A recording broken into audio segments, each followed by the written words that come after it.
Another massive fire broke out at the TRP Game Zone in Rajkot, Gujarat on Saturday, killing at least 28 people, including children. This disaster is a glaring testament to negligence. Fire equipment was found wrapped and non-functional. The gaming zone lacked NOC, no objection certificate, from the fire department and municipality, and was precariously set up under a shed with a single entry and exit point. Additionally, over 3,000 litres of diesel was stored on site for generators and go-karts, which may have fueled the deadly fire. Not only this, the gaming zone also highlights utter disregard for safety by the management, forcing visitors to sign a murderous agreement, absolving the gaming park of any responsibility despite known hazards. This exploitative document waived victims' rights to legal recourse in the case of damage, loss, injury, and even death, effectively sanctioning unsafe conditions on site. Road पर स्थित gaming zone में लगी आग में 27 लोगों की मौत हो चुकी है। साथ ही में पुलिस ने एफआईआर दर्ज करते हुए 5 लोगों के खिलाफ एफआईआर दर्ज की है, जिसमें 2 लोगों को हिरासत में लिया गया है। 3 लोग फिलहाल फरार बताए जा रहे हैं।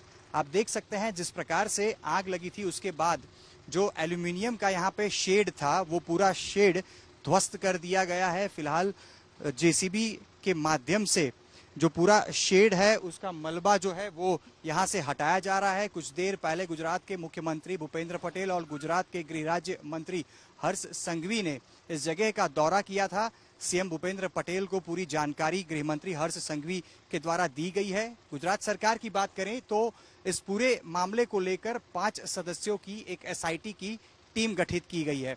एसआईटी के सदस्यों की भी बात करें तो वो राजकोट कल रात को ही आ पहुंचे थे। साथ ही में एसआईटी की टीम तरफ से कहा गया है कि जो जांच करनी है वो कार्यवाही शुरू कर दी गई है। गुजरात सरकार ने 72 घंटे का समय दिया हुआ है प्राइमरी रिपोर्ट सबमिट करने के लिए।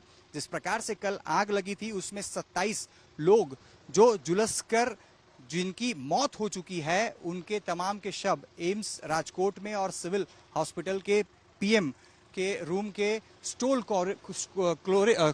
कोल्ड स्टोर में फिलहाल रखे हुए हैं। और जिस प्रकार की स्थिति जो शव हैं उनकी देखी जा रही है तो परिजनों की तरफ से किसी को भी पहचान पाना बहुत ही मुश्किल साबित हो रहा है, जिसको लेकर तमाम जो लोग हैं जिनके स्वजन फिलहाल मिसिंग हैं उनका डीएनए टेस्ट करवाया गया है, रिपोर्ट करवाया गया है और डीएनए सैंपल जो है वो गांधीनगर भेजा गया है। डीएनए सैंपल का रिपोर्ट एक बार आने के बाद जिनके स्वजन की मौत हुई है उनकी पुष्टि हो पाएगी और जो डेड बॉडी है उनके स्वजनों को पहुंचाई जाएगी। लेकिन फिलहाल एक तरफ एसआईटी जांच कर रही है तो दूसरी तरफ राजकोट तालुका पुलिस थाने की तरफ से 5 लोगों के खिलाफ एफआईआर दर्ज कर कार्यवाही शुरू की गई है।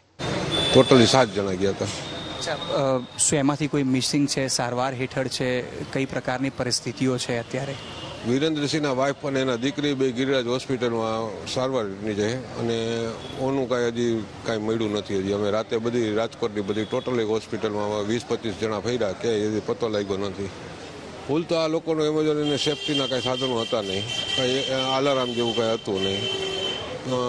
પેટ્રોલ હતું, ડીઝલ હતું, એના हिसाबे आग लगी। मैं इधर चाय देने आया तो थोड़ी सी आग लगी हुई थी और 4:30 बजे आग लगी हुई थी।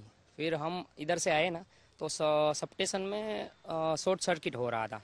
फिर हम 2-3 जने मिल के वो सब स्टेशन का जो घोड़ा होता है वो बंद कर दिया हमने। डीपी आपने बंद? हाँ, डीपी हमने बंद कर दिया। फिर अंदर गए, वहाँ से जो स्वजन थे सबको उसको हम सब ने बाहर निकाला। उसके अनुसंधान में आज राजकोट तालुका पुलिस स्टेशन के अंदर आईपीसी 304, 308, 337, 338, 114 मुजब 6 आरोपियों के ऊपर गुना दाखिल किया गया है। उसमें से 2 आरोपियों को अभी पुलिस ने अरेस्ट किया हुआ है।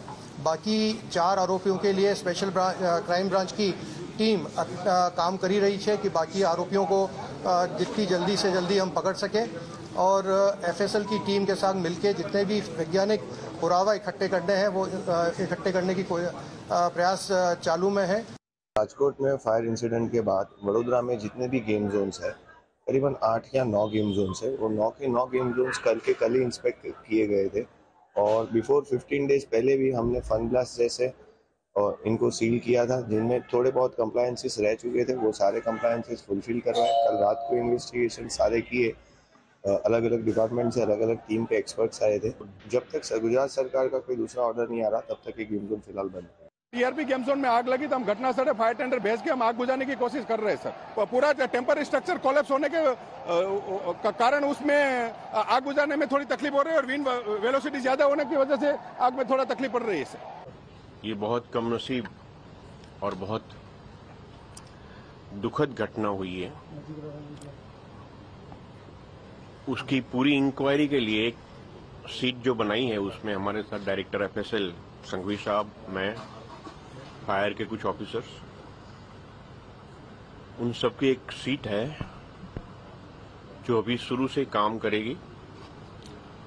किस डिपार्टमेंट में क्या क्या किया गया है उसकी पूरी तहकीकात होगी।